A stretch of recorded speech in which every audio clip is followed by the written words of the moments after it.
La resistencia y este libro. Cuando empecé este libro, la resistencia casi me vence.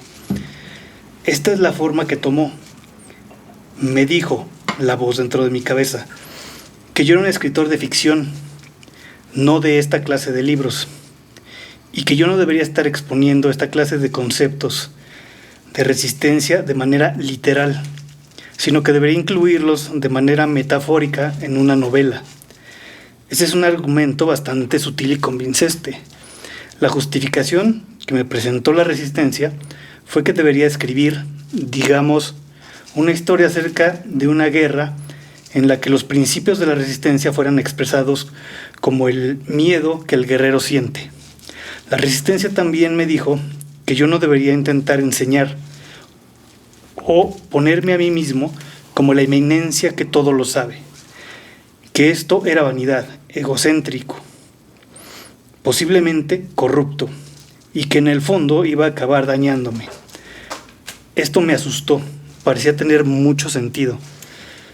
Lo que acabó convenciéndome fue que simplemente estaba siendo muy infeliz no continuando.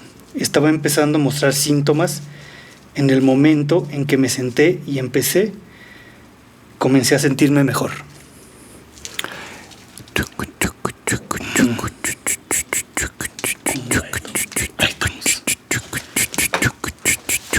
Ahí estamos.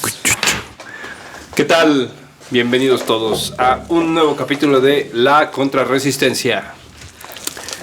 Hoy nos encontramos aquí. Nomás dos güeyes, ¿no? Nomás los dos que pudimos venir hoy.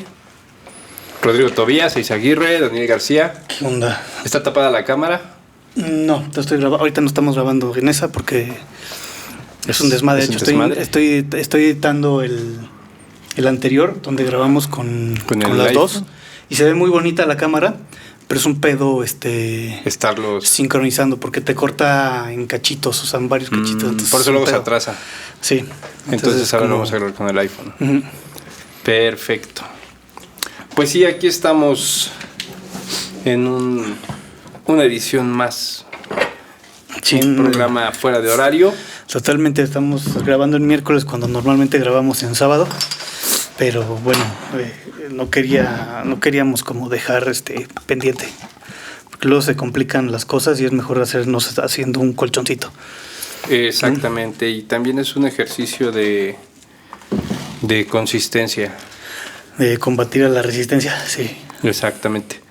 Pues bueno, como no está mi amigo Ramiro y te estás tomando en su taza, ¿por qué vamos a brindar? Que la canción. Pues por lo que gusten, ahora sí que sí es cierto. ¿Tú por Perdón, cuál? es la taza de Ramiro. Por todas esas cosas.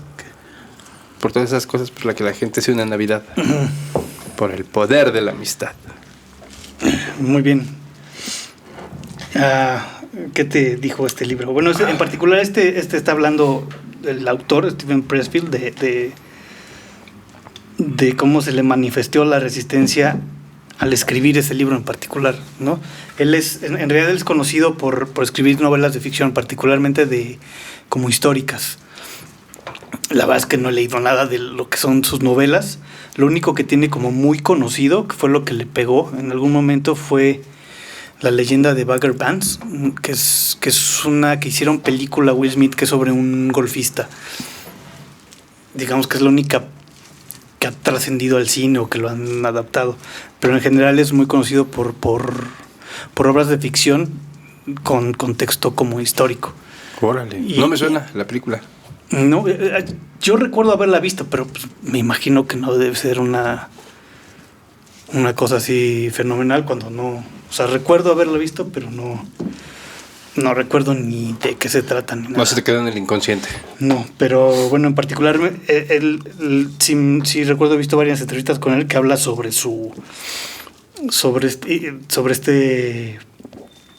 este miedo que tenía como a escribir el libro en este formato, ¿no? Y en particular creo que le fue bien porque creo que es el como que más le ha vendido, ¿no? No sé qué tanto le haya ido con los otros libros, pero según yo es por lo que es más conocido es por estos libros. Pues sí, me imagino que con el tiempo eventualmente es más redituable esta clase de libros porque lo deben de invitar a dar conferencias, Claro, pláticas, seminarios, claro. estas pláticas motivacionales, empresariales, donde tiene que hablar. La ventaja que tiene es que puede hablar con gente tanto del área creativa como del área administrativa, ¿no? Como buscarle en ambos lados. Sí, porque en particular la resistencia se puede manifestar. O sea, nosotros lo vemos desde un punto de vista creativo y él en particular es escritor, pero él mismo te lo dice, puede ser que te quieras hacer una empresa, o sea, si empresario, o sea, es como tú o quieras empezar a entrar al gimnasio, como que todas esas, o sea, se aplica en realidad a todo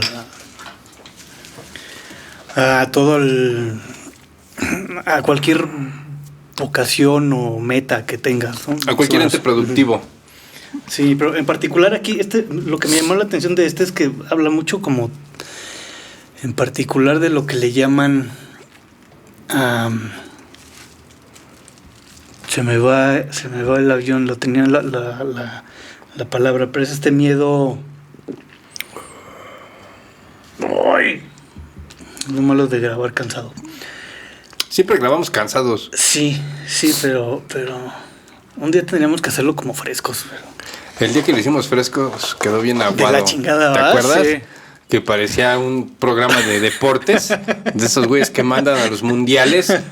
¿Qué te pareció la contienda de hoy entre Bratislava y Irlanda del Norte? Ajá, sí. No, es este concepto del... Ay, ¿por qué se me fue? ¿Por qué se me olvidó? Cuando tienes... ¿Como miedo al éxito? No miedo al éxito, cuando tienes... es complejo de... Carajo. No mames. Desarrolla. Este rollo que tienen muchos artistas y ahora Chan, chan. ya se nos fue la luz. ¿De dónde le prendo?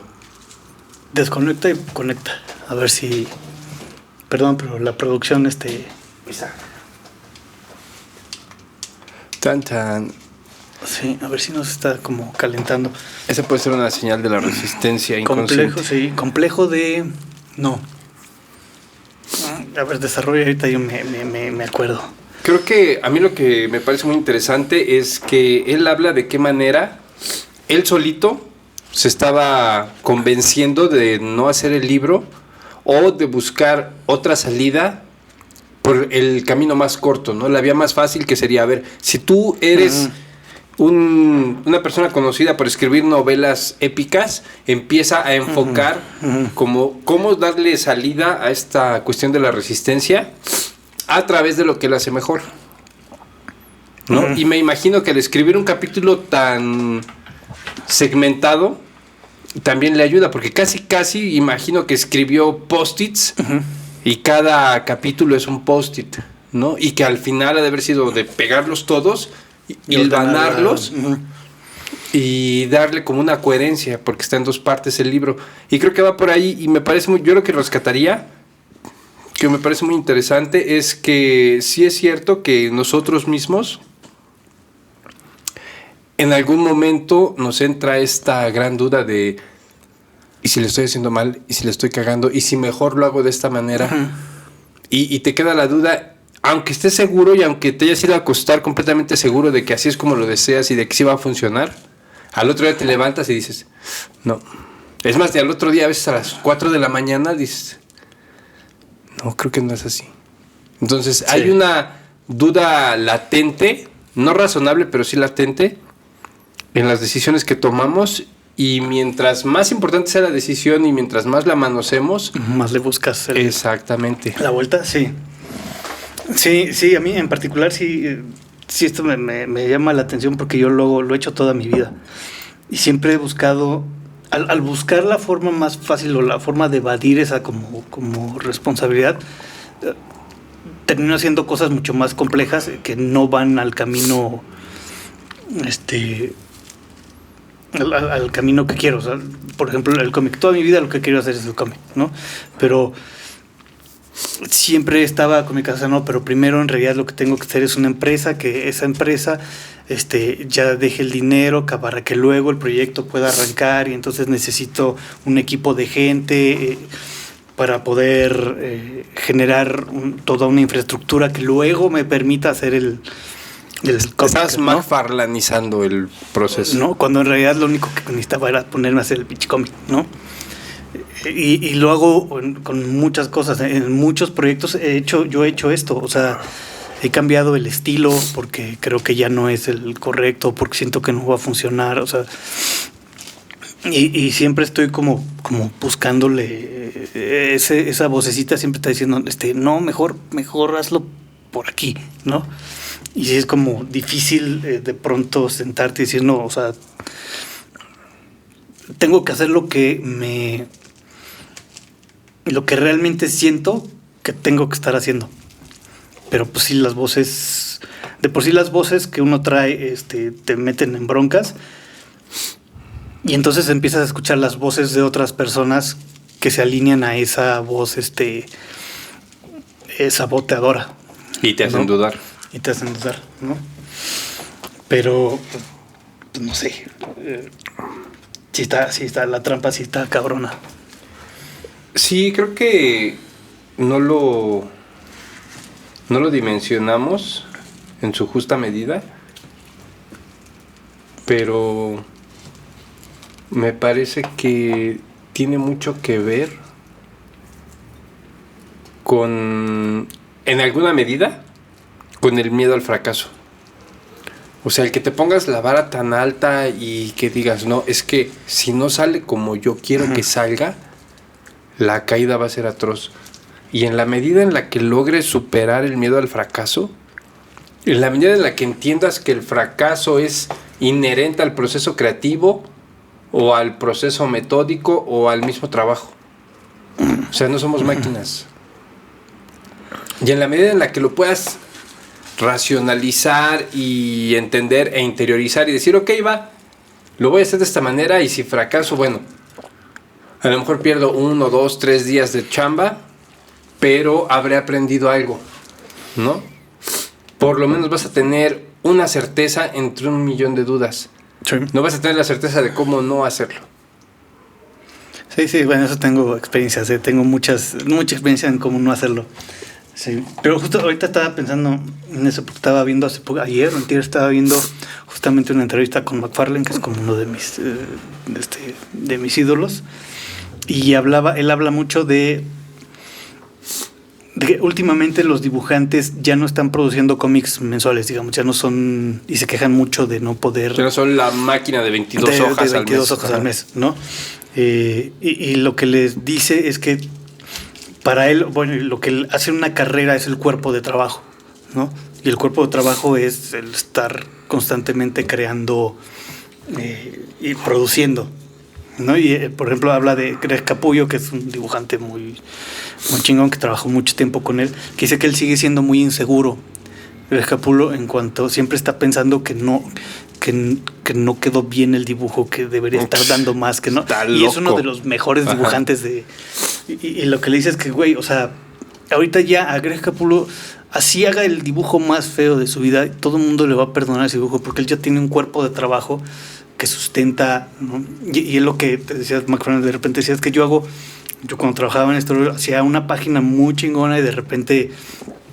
2 o 3 aguadonas, ¿no? Pero en el inconsciente siempre te le va a quedar al autor, cuando ya tienes todo un cuerpo de trabajo, esas imágenes, ¿no? Entonces ya te perdonan, pero si estás siempre saboteándote y no queriendo como... Y sí, tiene unos dibujos McFarlane horribles, o sea, unas caras... Las manos luego le quedan. Pero finalmente su cuerpo de trabajo es lo que hizo lo que es Todd McFarlane, ¿no? O sea, por lo menos la percepción que tiene el público de su trabajo. Y es algo con lo que siempre me ha costado mucho trabajo, pero es raro porque viendo, por ejemplo, todo el cuerpo de trabajo que tengo en storyboards y ahora lo que estoy haciendo en mi otro negocio, ¿no? Hay un chingo de trabajo, o sea, son páginas y páginas y imágenes y imágenes. Y muchas eran tiene que salir, güey, ¿no? O sea, o sea, por tiempos o por deadlines o por lo que sea, siempre siempre he sido bueno entregando, o sea, siempre he sido, o sea, no es como que sea lento. O sea, sí produzco, y si hay unas imágenes que son pues, muy mediocres, hay otras muy chidas, hay unas cosas que vuelves a ver unos meses o unos años después y dices, lo recuerdo horrible y es de lo mejorcito no que he tan, hecho, ¿no? ajá. Pero sí, toda esta mentalidad de fracasar en cuanto a cada imagen que estás produciendo, por lo menos en mi caso, sí es bien difícil de manejar. Si yo aplicara la misma actitud que tengo frente al trabajo normal, que tengo frente a mi trabajo, ¿no? Con el cómic, hace mucho tiempo lo hubiera acabado y tendría un cuerpo de trabajo mucho más fuerte en cuanto a lo que quiero hacer, pero sí es difícil como pues aceptarlo, ¿no? O sea, a mí la resistencia me pega muy cabrón justo en eso. Sí, ahorita que decías lo de Greg Capullo, fíjate que la semana antepasada, creo, compré el número 12 de Hellboy en español. Ajá. Que es la última parte, antes de que lo maten. Uh-huh. Y me llegan las notificaciones de Smash y justo me llegó una de que está la preventa, de que van a editar los pósters de Batman dibujados por Greg Capullo. Pósters de Batman dibujados por... Así impresos. Acá chidos. 60x45. Ahora están en preventa. Ni me voy a meter a ver eso, porque sí soy fan de Capullo, sí soy bien fan. Pero Smash nunca le he comprado. Como están en español, no. Soy bien malinchista. Sí, un poco. O sea, muy cabrón. Y en particular, todas las traducciones que he encontrado, o sea, me parecen como muy pobres. O sea, sí no. Yo no las veo tan mal. El gran problema que les veo es la ortografía. Pues, güey, o sea, como. Ese es un tema que me... O sea, ¿cómo puedes pasar? Ahí tienes una bronca. Tienes un traductor que no se checa ni la ortografía. Y tienes un editor y un corrector de estilo que no están checando ortografía. Ya te dice mucho de la calidad del trabajo. O sea, sí, pero justo estaba releyendo Hellboy in Hell. Y hay partes que vienen en inglés antiguo. Uh-huh. Que son como citas sí. del Paraíso Perdido de John Milton. De Poe, ¿no? Sí, y ya lo empiezo a leer y digo, cabrón, no. ¿Qué quiso decir aquí? Entonces, sí me tengo que estar remitiendo, haciendo como una... ¿Comparativa? Porque esa parte sí... Por una palabra no alcanzo a cerrar bien. Sobre todo entre el capítulo 4 y el 5. Cuando encuentra a Edward Grey. Uh-huh. Sí, pues es que sí, por eso a mí no me gusta. No. Entonces, y tienen ediciones bien bonitas, o sea, en cuanto a impresión, están padres, pero pues la traducción apesta, o sea, pues no. Sí, un poquito. Está cañón, pero sí, no. Sigo pensando en el concepto que quería hablar y se me va el pedo. El miedo a... No, es este temor a ser farsante, o sea, como hacer... Es algo que creo que tienen todos los artistas en lo general, pero es por un lado tienes este ego como muy inflado, todos lo tenemos, y por otro lado tienes este impostor, es el complejo del impostor. ¿Del copycat? No, es un complejo, algo complejo del impostor, o que es este rollo de sentirte que estás engañando a las personas, o sea, que realmente, o sea, no eres... Como que eres un fraude, ¿no? Que eres un fraude. Que ¿no? la gente te está admirando y elogiando por algo que tú sí, sabes que no fraude. fue. Exactamente, es ese. Me recordó mucho, en particular, este texto a eso, porque es algo muy común. O sea, creo que por lo menos todos los que conozco lo tienen. Yo lo tengo, ¿no? Y eso te hablaba, recuerdo mucho en la biografía creo que de Steve Jobs. Hablaba de que era no Steve Jobs, sino creo que el que manejaba los diseños gráficos o el que hizo el diseño gráfico de Apple, pero te decía, es que la bronca de trabajar con creativos es que por un lado son increíblemente inseguros, güey.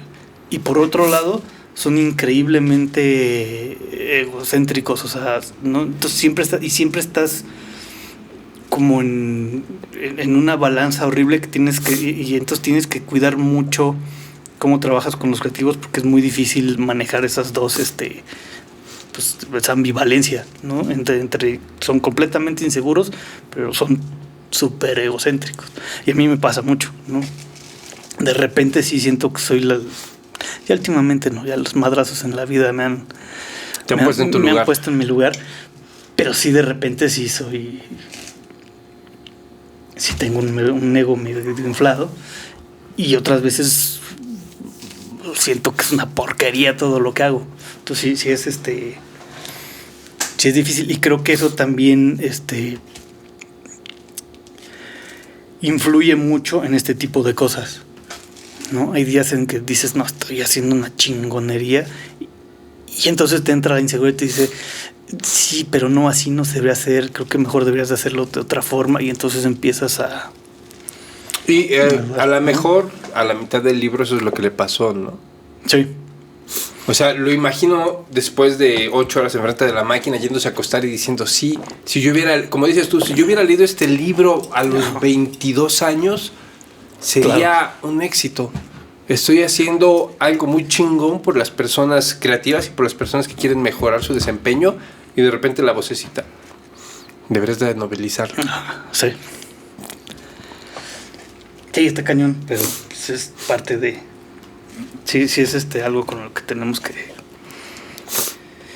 pues, luchar. De hecho, últimamente que hemos estado como leyendo en orden, siento que de repente es como...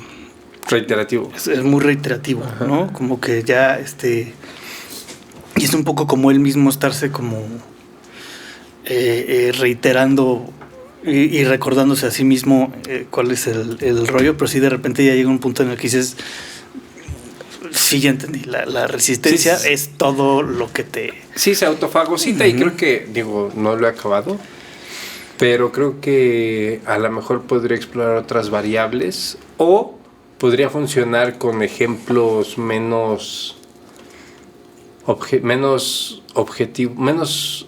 subjetivos.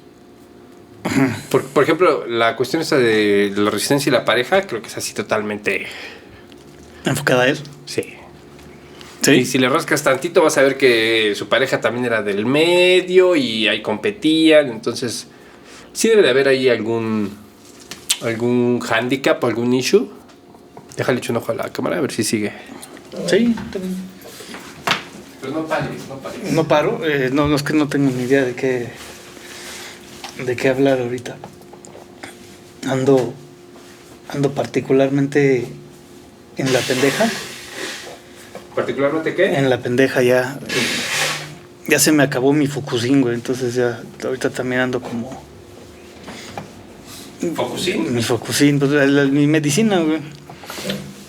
Tu droga. Que está cabrón, porque ahorita, bueno, hablando de otras cosas, estaba viendo, no sé si bueno, les comenté, pero mi mujer ahorita que está estudiando para un examen, trabaja en el Poder Judicial, pero le recomendaron en sus chats de las que están estudiando, les recomendaron una medicina que es prácticamente lo que yo tomo para el TDA, ¿no? Malísima. Y de repente estaba viendo que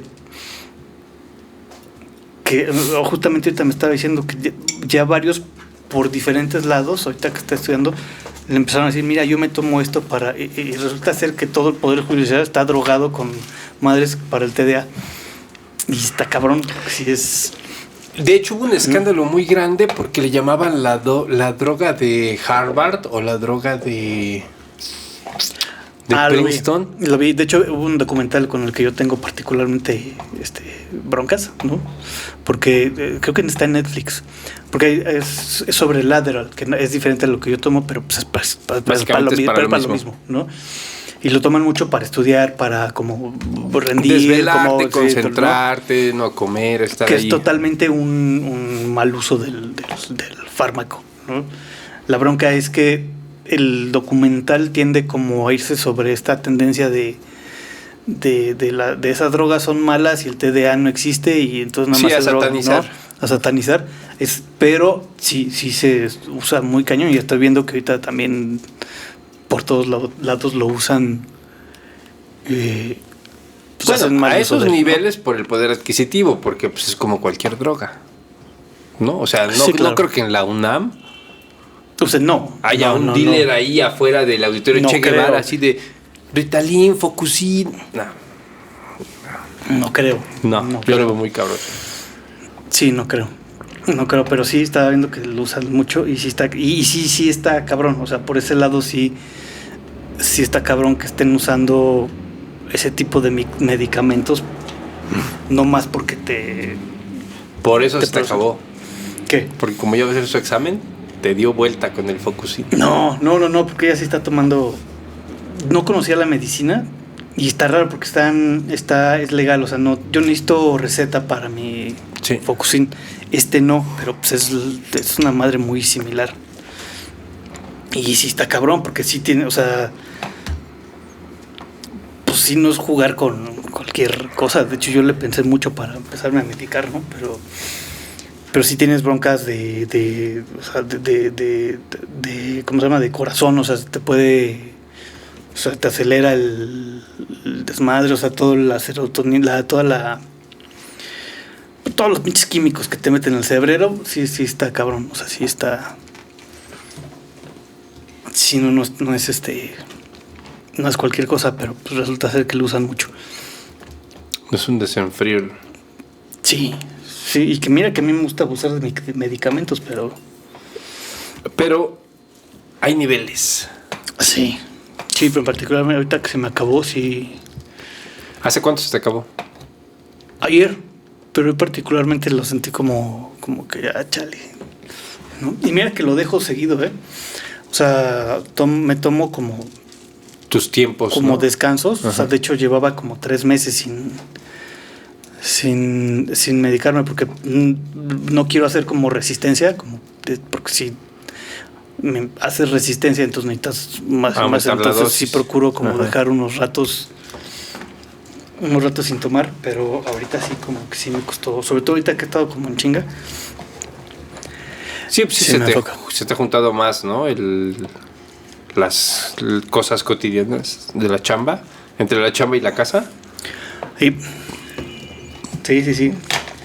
Pero bueno. Ay, güey. Estamos medio lentos. ¿Qué más sobre este? ¿Qué más? Pues sí, yo ya quiero que avancemos. A mí yo ya estoy desesperado porque te digo que el que sigue, el fundamentalismo, que está larguísimo. Y luego los que siguen están como muy en lo mismo. La resistencia y dudar de uno mismo, la resistencia y la crítica. Y la resistencia y la crítica, que es media cuartilla. Uh-huh. La resistencia y el miedo, o sea, es como.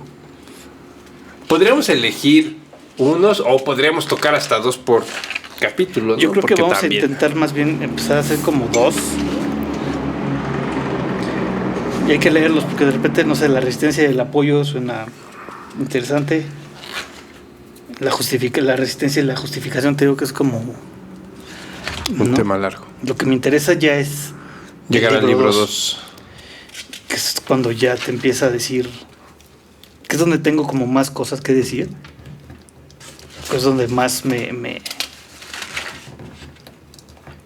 pegó. No me pegó, en muchas cosas como que coincidía con Como que ellas. te hacían sentido. Ajá. Sí, y eran muchas cosas que yo discutía desde antes con colegas, pero va a estar padre eso, padre. Pero sí, yo creo que más bien los próximos hay que ir viendo como si nos vamos como saltando o leyendo varios, ¿no?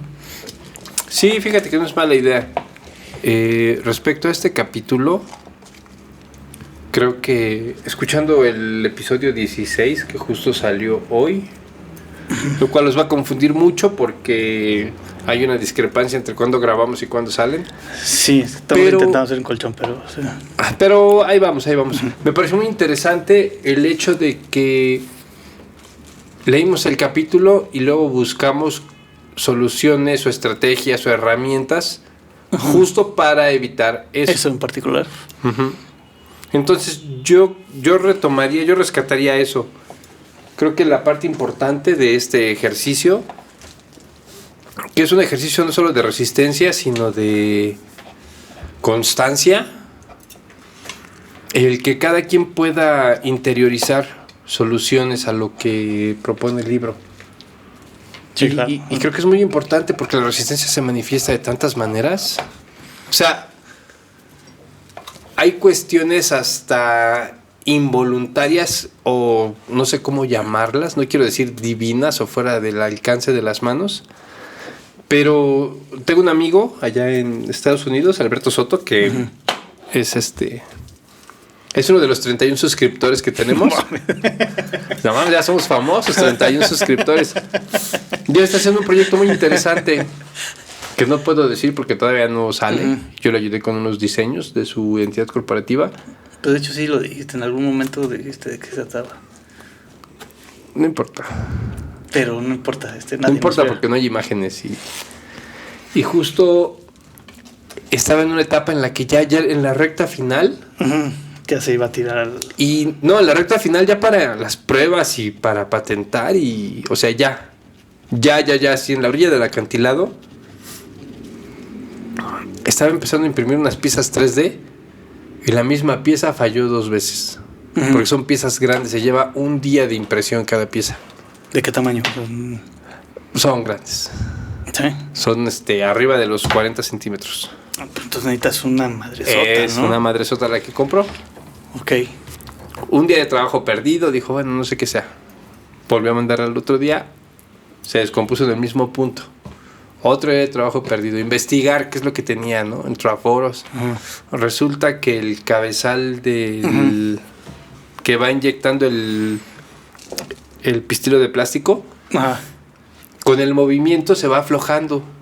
Y si imprimes más de 4 horas, el ir y venir hace que el cable se zafe y no haga contacto y una parte de la impresión no queda porque uno de tus cables está haciendo falso. ¿Y cuál es la solución? La solución es la cosa más pendeja del mundo. Imprimir ponerle menos. un cincho de nylon y silicón para que no se mueva. Y dijo, no mames, ¿cómo puede ser? Sí, Después de 2 días de investigación, ya sabes, foros, expertos, Reddit, funcionó. Empezó a imprimir. El tercer intento se le fue la luz.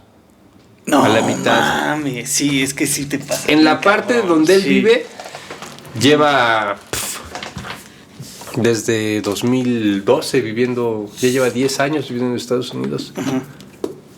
No creo que se haya ido la luz más de 3 veces en 10 años. Y una de esas 3 veces fue imprimiendo esa pieza.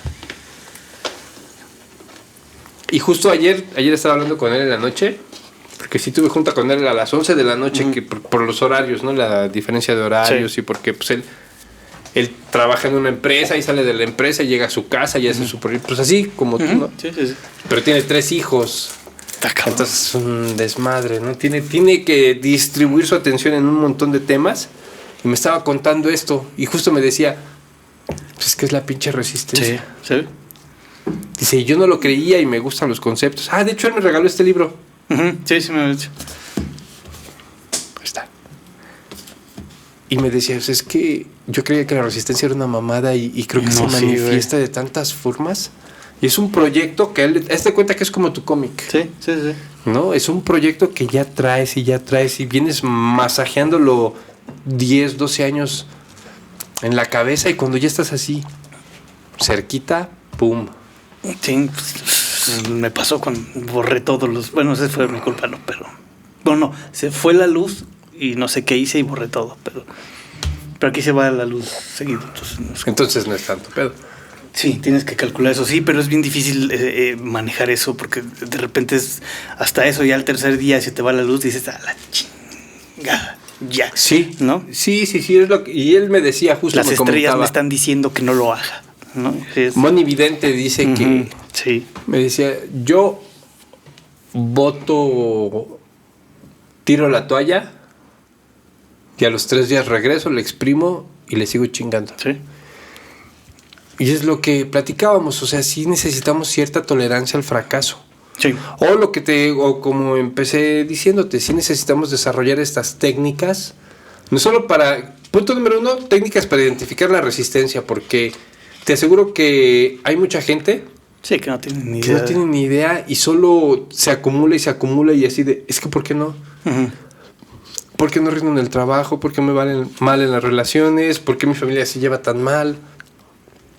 ¿Por qué no puedo ser feliz? ¿Por qué no puedo hacer algo que espiritualmente me reconforte? ¿Qué le estoy aportando a la humanidad? Pues porque no estás identificando de qué manera la resistencia está incidiendo en tu vida. Y el segundo paso es, una vez que lo identifiques, buscar herramientas para poderlo resolver, sobrellevar, ignorar, evadir o afrontar de frente. Hay dos cosas ahí. Uno, me recordaste ahorita de una herramienta que estaba, de lo que me está llamando mucho la atención ahorita, que es de un cuate que se llama Cal Newport, que tiene varios libros ahí como de este rollo. Uno que se llama Focus, creo, no. Bueno, no importa. Pero ahorita está manejando un concepto, creo que todavía no escribe el libro, pero él habla de este rollo y es cambiar justamente ahorita que me dices que este cuate dice a los 3 días, o sea, lo dejo 3 días y luego vuelvo, ¿no? Y una de las grandes broncas que tenemos es que nosotros tenemos una estructura o cómo manejamos los proyectos muy limitada, sobre todo en tiempo, ¿no? O sea, tú esperas que pase ya. Y entonces cuando empiezas a tropezarte y encontrar que de repente efectivamente las cosas, eso es algo que uno aprende cuando hay que cotizar, es que el tiempo que te va a llevar, duplícalo o triplícalo, ¿no? Por lo menos o sea, siempre va a llevar muchísimo más tiempo de lo que tú esperabas, cualquier proyecto, justamente porque shit happens, ¿no?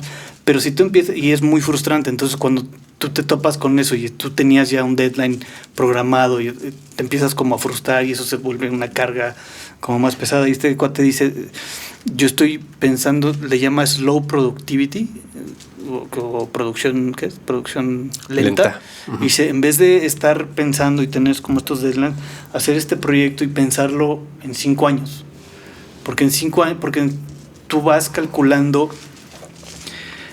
va a haber meses que no hagas nada y eso pasa, ¿no? Por X o por Y. Por X o por Y. Y eso empieza a frustrarte, pero si tú lo ves en un espectro más amplio, en un calendario más largo, pues hay picos y hay bajadas y hay crestas y nodos. Y eso te permite como estar como mucho más tranquilo con el proyecto y verlo desde otro enfoque, ¿no? Porque ya sabes que, pues sí, yo por ejemplo llevo 2 semanas sin poder ni siquiera meterlo eso, ¿no? Y de repente, ¿no? Pero bueno, yo espero en el espectro de un año, por ejemplo, pues fueron 2 semanas, ¿no? No se empieza a ver, entonces las curvas se hacen como mucho más... se suavizan. Se suavizan, ¿no? Entonces ahorita está manejando mucho como ese concepto de empezar como a verlo mucho más en un espectro más amplio o por lo menos en un tiempo más amplio, porque sí estamos como muy acostumbrados a unos tiempos muy pequeños en los que podemos obrar, ¿no? Estamos muy mal acostumbrados a la inmediatez. Uh-huh. Creo que baja producción se oye feo, se oye mejor producción de bajo impacto. Sí, no, es como los pilates de bajo impacto. Hey. Que sudas igual, pero en más tiempo. Que es, por ejemplo, un buen ejemplo de eso es algo que antes yo hablaba mucho de eso, no sé por qué, y lo aprendí haciendo ejercicio. Pero es, por ejemplo, con mi mujer que está estudiando, lleva 2 meses en chinga estudiando porque el examen ya viene, ¿no? Y entonces todo se vuelve un caos porque hay que estar estudiando. Pero ya van 3 exámenes que hace, ¿no? Cada año, cada año y medio, cada 2 años hay un examen para lo que quiera hacer. Si ella se dedica, y es que suena muy, para mucha gente como que le suena muy torpe, pero creo que es la solución. Si ella se dedicara a estudiar 15 minutos diarios, sabiendo que el examen es dentro de 1 año o año y medio o cuando venga, pero ella está 15 minutos dedicada a estudiar todos los días, a lo largo de un año, ya cuando llega el examen, no tienes que estar 2 meses saturando de información, ya nada más estás repasando, ¿no? O sea, es algo que si sabes que vas a hacer o que quieres hacer en tu vida, lo puedes ir haciendo. Con el ejercicio era lo mismo, inclusive son técnicas para generar fuerza y todo este rollo. Vale mucho más que todos los días te levantes y hagas 10 lagartijas a que un día a la semana hagas 100, porque a lo largo de un año vas a haber hecho muchas más lagartijas si haces 10 constantemente que haces 100 y quedas hecho talco y no quieres volver a ir, y entonces estás como con estas curvas. Es como la misma idea, ¿no? O sea, nada más ser mucho más constante. Y aquí yo creo que, por ejemplo, en este rollo, lo que me ha funcionado es justamente eso, que pues, sigues. Y lo único que tienes que tener claro es que ya te embarcaste en esta idea, acábalo. Igual y no te funciona, pero ya por lo menos tienes ese producto, ¿no? Es un concepto interesante, pero no sé si funciona. ¿Te puedo hacer una pregunta? Uh-huh. ¿Hace ejercicio tu esposa? Mi esposa hacía ejercicio. Cuando yo la conocí, ella hacía mucho ejercicio y yo era el que no hacía ejercicio. Ah, ok. Entonces sí tiene esta noción de lo que significa el esfuerzo y la constancia. Sí, sí, pero no sé en qué radique esa mentalidad, ¿no? De tú sabes que quieres llegar a algo, tú sabes que cada cierto tiempo, o sea, no sé, sus exámenes, podrías haber estado estudiando pues todo este año, ¿no? ¿Por qué todo lo quieren hacer a lo último, ¿no? O sea, es mucho más, yo creo que es mucho más efectivo estudiar así, o sea, ir como recabando el conocimiento y poco a poco ir analizando, o sea. Sí, la bronca es que no a todos les funciona. ¿Por qué? Te pregunto porque lo que me dices del ejercicio, Uh-huh. yo no conecto con eso. ¿Por qué? Pues porque yo nunca he hecho ejercicio. Yo asocio el ejercicio con el castigo. Después de 2 años en la militarizada, que cada que pasaba algo o salía algo mal, implicaba 2, 3, 5 horas de ejercicio y regresar hecho mierda a mi casa y decir, ya no quiero volver a la escuela. Es una escuela de paga. Aunque no quieras, tienes que ir. Pero, por ejemplo, ahí tienes una bronca, porque justamente es eso, te daban en la torre con el ejercicio, ¿no? Y es un hándicap que tengo, entonces yo no comulgo con esa idea, pero por ejemplo veo que Viviana tiene esta opción Sí. de que, esta noción de que ella para ir al gimnasio se mentalizaba y decía, a ver, ya lo pagué y me voy a parar mañana a las 5 de la mañana para ir 1:30 al gimnasio. Ahí, yo te voy a decir, ahí yo creo que ahí ella está en un error, y esto tiene que ver con justamente el hacer las cosas. Es lo mismo que le pasa a mi mujer con lo del ejercicio, inclusive con lo del ejercicio también. Sí, a huevo, ya, a partir de lunes 1 hora en el gimnasio todos los días, ¿no? Ya pagué 1 hora o 2 horas mejor, hago ejercicio y luego una clase, ¿no? Ok, ¿qué pasa? Que al otro día, esas metas tan altas, porque es una meta alta, fallas un día y ya es un fracaso. Tú mentalmente ya estás sintiendo que fracasaste, ¿no? Entonces, lo que te dicen todos por ejemplo, hasta los entrenadores, bueno, los entrenadores que valen la pena, es más, ponte el mínimo de toda esa idea, de ese proyecto que tienes. ¿Cuál es lo mínimo? O sea, que sientas que es ridículo lo que estás pidiendo, ¿no? O sea, no te lleves 1 hora. Sabes que todos los días voy a ir. Me acuerdo que hay un libro de un güey que hace Dilbert, que es un cartoon. Hace muchos años lo leí y él repetía, fue el primero que se lo escuché. Todos los días yo voy a ir al gimnasio. Eso no quiere decir que voy a hacer, o sea, voy a ir y me voy a parar en el gimnasio, ¿ok? Eso que va a hacer que, bueno, ya estando en el gimnasio, pues ya haces algo, ¿no? Por lo menos caminas y empiezas a hacer como esa disciplina. Y él te decía, había días que literalmente me paraba, daba la vuelta y me salía, ¿no? Pero en mi mente yo ya había logrado mi meta. porque es una meta muy sencilla. Por eso le decía a mi mujer lo de los 15 minutos de estudio. Si tú le dices a alguien 15 minutos de estudio, esa no es ni madres. No, no es ni madres, pero si lo haces todos los días, se hace algo. Y entonces la clave es no ponerte metas que sean imposibles. Por ejemplo, en tu caso con el ejercicio, pues, si te meten 5 horas de ejercicio lo vas a odiar, güey, ¿no? Pero si lo empiezas a hacer gradualmente y empiezas a hacer como, voy a hacer 10 lagartijas, es una meta razonable, ¿no? Uh-huh. Que dices, eso sí puedo hacer, ¿no? Y entonces si lo vas haciendo, vas creando como este hábito y vas cambiando como la mentalidad. Yo no hacía ejercicio ni a defensa propia. Yo saqué, me acuerdo que hubo un año en secundaria que saqué 3.8 en educación física. Ni siquiera sabes cómo se llama. Educación física, 3.8. O sea, nunca me paré por ahí, no quería hacer yo ni madres. Yo empecé a hacer ejercicio hace 5 años. Como decía Andy Warhol, a los 40 descubrí que tenía un cuerpo. Sí. Y empecé así, yo empecé un día a la semana. Y luego fui aumentando, bueno, voy a hacer 2 días porque pues uno no... Y me tardé como un año estando en 2 días nada más a la semana y a veces no iba. Pero mi meta era un día a la semana.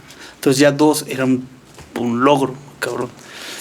Ya el segundo año fue cuando empecé como a hacer 3, 4 días. Y ya hace un año hacía 5 días a la semana. Pero yo ya estaba acostumbrado, ya había notado las diferencias, los beneficios de hacer ejercicio. Pero fue algo paulatino y gradual. Y la técnica fue esa. O sea, una meta chiquita. Porque te frustras.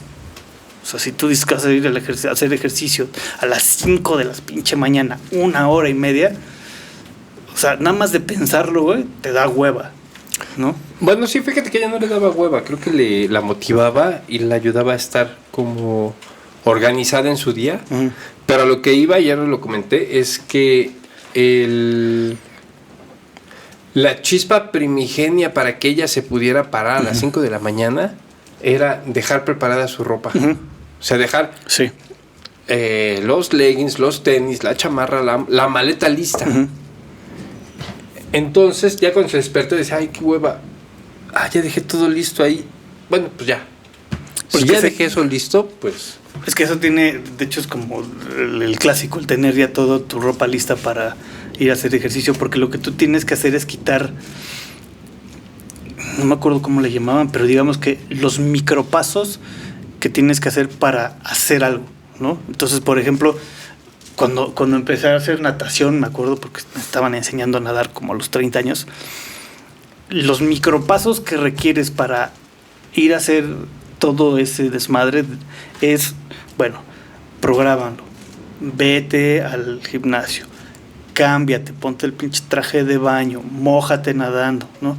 Regrésate, báñate, cámbiate otra vez, regrésate a tu casa. Todos esos micropasitos te van haciendo como más complicada la existencia. Por eso, justamente con el gimnasio, lo primero que tienes que hacer es preparar tu ropa de gimnasio para que no sea es levantarte y puta, la ropa, ese paso ya lo eliminaste. Y con todo es lo que tienes que hacer. Yo llegué a un punto en que ya tenía aquí la madre de ejercicio porque había una pandemia, pero aparte era ya nada más moverme de mi silla a ponerme a hacer ejercicio, ¿no? En vez de ir y caminar al parque, que me gustaba más, pero vas quitando todos esos que tú no lo notas, pero son moneditas que vas acumulando, vas gastando. Entonces, en todos ese tipo de cosas tienes que ir eliminando todos esos pasos. Y una de las claves, por ejemplo, para hacer ejercicio es tener tu ropa lista, porque es un paso menos o algo que hacer menos de lo que tienes que hacer. Pero sí, me imagino que ella es más disciplinada, ¿no? Pues más disciplinada que yo, indudablemente. Sí tiene esta capacidad de decir, a ver, voy a hacer esto, y no se distrae, ¿no? Y tiene esta...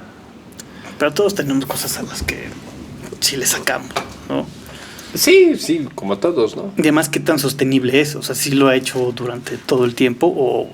En la medida de lo posible, porque pues también igual se atravesó la pandemia, no había gimnasios, uh-huh. Tenía sus rutinas y Y pues ya sabes, ¿no? Pesas de Decatlón, las banditas de Decatlón. No es lo mismo, o sea, opina exactamente lo mismo que tú. Pero creo que sí, yo sí admiro esa constancia. Sobre todo con el ejercicio, porque es algo que yo no tengo. ¿Cómo sobreviviste sin nadar hasta los 30 años? No, o sea, nadaba como todo mundo nada, o sea, de la chingada, ¿no? O sea, floto y me muevo, pero no tenía técnica de nadado. Entonces me puse con un entrenador de allá aprender bien, o sea, los movimientos, bien, la respiración bien, o sea, nadar bien. Pero no es que me echaras al agua y ok. Sí, no tenía como esa... Sí, no. O sea, siempre he nadado, pero... De hecho, en la secundaria teníamos clases de natación. Pero pues era puro desmadre, güey. Pero sí, no me ahogaba. Pero nadar bien... No tenía idea. Ok. Pero era un pedo, me cagaba porque había muchas cosas, o sea, eran muchos pinches pasos. Ahorita que estoy mal del brazo, iba del pie, te dicen, no, pues es que la natación, porque la natación es de bajo impacto, entonces no te lastimas. Sí, no mames, pero pues tengo que irme con el pinche traje de baño, cambiarme, bañarme, o sea, no, güey. Pues no. sí, pero la vida es un constante... A mí lo que me gustaba era a las barras del parque con los borrachos a hacer ejercicio. Ahí con los mamados del parque. Con los mamados del parque, que luego había un güey bien cagado que llevaba con 4 tecates. Era 4 tecates, y entonces pues, hacía su rutina, se echaba su chelita, güey. O sea, y ya cuando sacaba sus tecates ya había hecho su rutina. Mucho pacheco, había unos que usaban como... que se supone que como que rindes más o no sé qué desmadre. De todo, pero sí, mucho vago, pero buen pedo. ¿En dónde? Primero iba a Viveros. Ajá.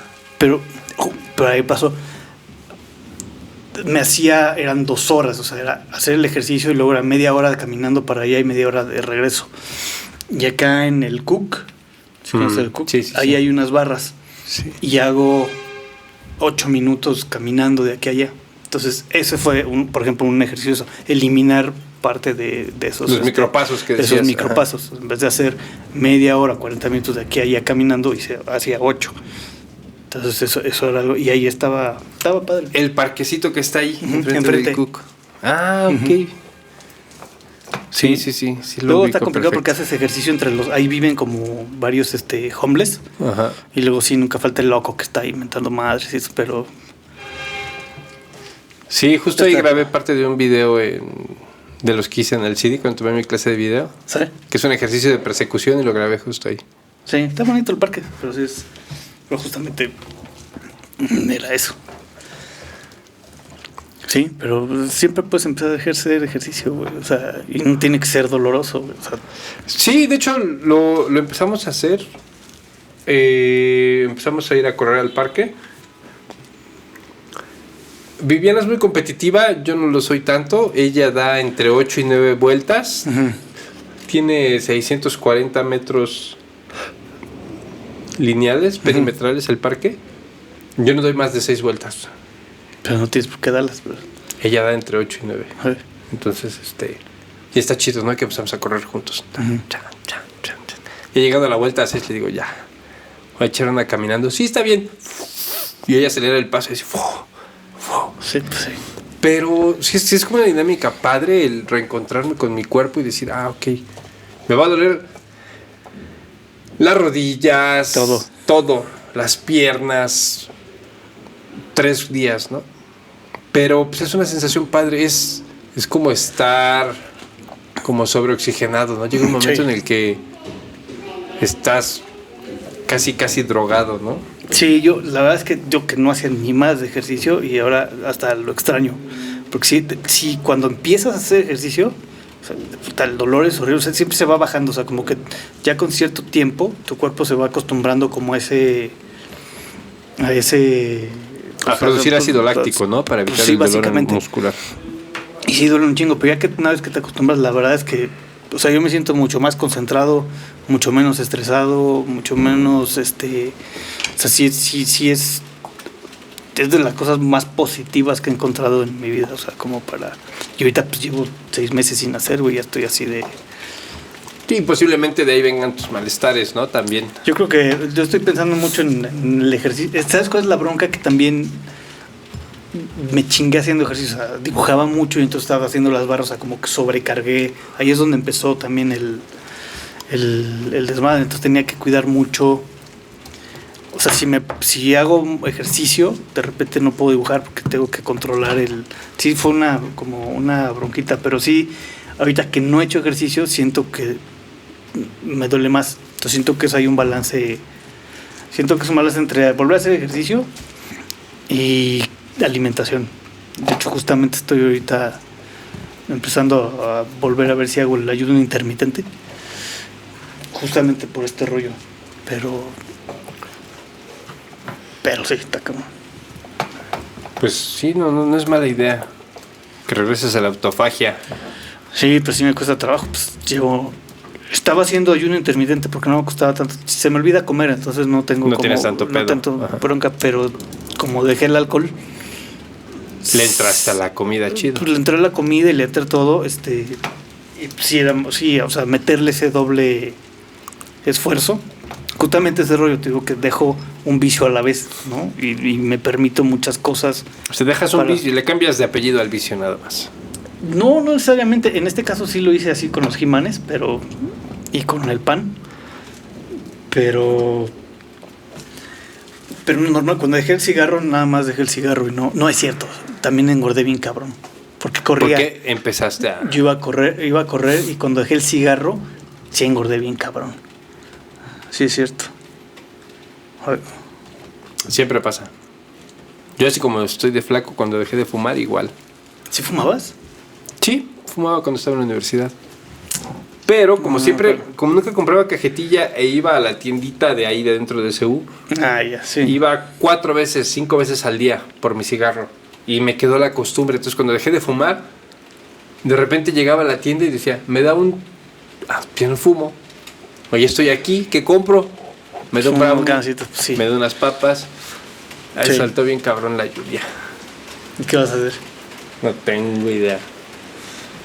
Lo sabremos en un momento. Nah, pero yo creo que pasa, ahorita no es loca. Sí, yo creo que sí. Oye, ¿por qué hay un He-Man afroamericano? Porque, no, esta es una historia, está padre la historia, hablando de otras cosas. La historia de este monito está bonita porque se llama Sonman. Sonman. Y en los 80s, la historia, esto yo no lo conocía, ahorita que estoy coleccionando eso está padre. En los 80s ya ves que hubo muchos como copias del He-Man, porque además era un modelo como que se podía... fácilmente replicable. Fácilmente replicable. Entonces hubo varias líneas, pero esta línea en particular está padre porque justamente era un niño afroamericano que estaba jugando con sus He-Manes y no sé cómo está el rollo, pero prácticamente le dice a su mamá, no, pero pues es que yo no puedo ser He-Man, ¿no? Ni puedo ser... Y no, pues ¿cómo que no? Pues sí, pues es que yo no soy rubio, de ojo azul. Y todos los He-Manes, si te fijas, en realidad no había monstruos, huevos. Ok. Eso que escuchan son los truenos cayendo por el sur. Había monstruos y había caucásicos, o sea, todos eran caucásicos, güey. Hasta el final salió uno que se llama Clam Champ, pero yo ni lo conocía, o sea, eran de los últimos. No, ese era Jitsu, no sé qué. Pero no, salió un afroamericano, iba a ser negrito, pero no, es un afroamericano. Pero ya yo ni lo conocí, o sea, en la última línea, ¿no? Entonces la mamá del chavito pues hizo su empresa y se llama Sunman and the Rulers of the Sun, un de madre así, y pegó mucho, digo, a baja escala, a baja escala, pero son famosos. Y ahora que salió la nueva la nueva línea de He-Man, que es como el mismo modelo, ¿no? Nada más actualizado, el director de Mattel o el subdirector de Mattel, que es afroamericano, conoció a la mamá a la señora que había hecho esa compañía. Entonces le dijo, ¿por qué no hacemos pues los relanzamos ya como parte de los Oficialmente. De los Masters of the Universe. Entonces, este Sunman es ese monito. Qué chido. Y lo que hizo la señora es que salió, y de hecho los van a sacar todos ahorita con Mattel. Era un latino, un afroamericano, un asiático, y está padre la idea, o sea, está. Suena como una buena chido. pandilla de secuestradores. Sí. No cheto. Pero esa es la historia del monito. Qué loco. Muy bien, pues ¿cuáles serían tus conclusiones de este capítulo de Mis la conclusiones es que ya se está volviendo resistencia? repetitivo el güey este. Está fácil, como cuando lo lees, pues son cortitos y entonces va teniendo como sentido, pero siento que de repente estamos repitiendo, pero hay que ver qué pasa. La otra es que síndrome del impostor, creo que es. Sí, ya habías dicho que Sí. es el impostor. Algo así, o algo así. Y pues hay que tener mucho cuidado con las voces internas que luego parecen ser positivas o que te están como encaminando y en realidad lo único que te están haciendo es pues distrayéndote de lo que realmente tendrías que hacer. Y como técnica es una de las técnicas que quiero como que aplico es si haces un proyecto termina, si se te ocurrió, acábalo. Igual no funciona, pero pues por lo menos lo hiciste, ¿no? Finish not perfect. Exacto. ¿Tú? Yo creo que sí, la parte más complicada es discernir entre las voces. Es muy muy difícil porque a veces esas voces en tu cabeza suenan más fuertes que tu corazón y te distraen y te hacen dudar. Y como decía Bruce Springsteen, Dios se apiade del hombre que duda de aquello de lo que está seguro. Entonces yo creo que sí hay que estar muy atentos a estas voces, no dejarse llevar por ellas y como herramienta perderle el miedo al fracaso, estar conscientes de que es parte de la vida, es inherente al proceso no solo creativo sino al proceso evolutivo el fracaso. O sea, tomen en cuenta que son el esperma más veloz o el menos lento. Eso me acuerdo, que eres un éxito, güey, ¿no? Porque ya eres de 1 millón de espermatozoides, tú eres el que ganó, ¿no? O sea, imagínate todos los que acabaron en la taza. Sí, está cabrón. Está cabrón. Sí. Estadísticamente hablando, eres un genio. Sí, ya chingaste, ¿no? Sí, justamente. Sí. Muy bien, haremos un experimento el siguiente podcast. Sí, que quiero ver que vamos como modificando o estructurarlo más, hablar un poquito de esto y luego ya hablar del pinche ejercicio, ¿no? O del Sunman, pero igual y más como estructurado, o sea, como tener como las secciones para... Pues sí puede ser, pero fíjate que la encuesta personal que he hecho con el del Dr. Simi, así con los taxistas, creo que a la gente no le molesta que toquemos un tema y toquemos otro y que como que todo va dentro de la Pues misma yo recuerdo línea. que mi idea original era esa, o sea, que era nomás sentarse a hablar y pues como habla uno normalmente cuando estás conviviendo, o sea, vas, ¿no?, cambiando de tema, ¿no? El pretexto es nada más esto. Muy bien. Pues les mandamos un saludo desde esta lluviosa noche de miércoles. Cuídense y nos vemos en el siguiente programa. Chido, qué bueno Bye. que se hizo. Bye. Voy a apagar esto, espérenme. A ver si quiere. Ahí está.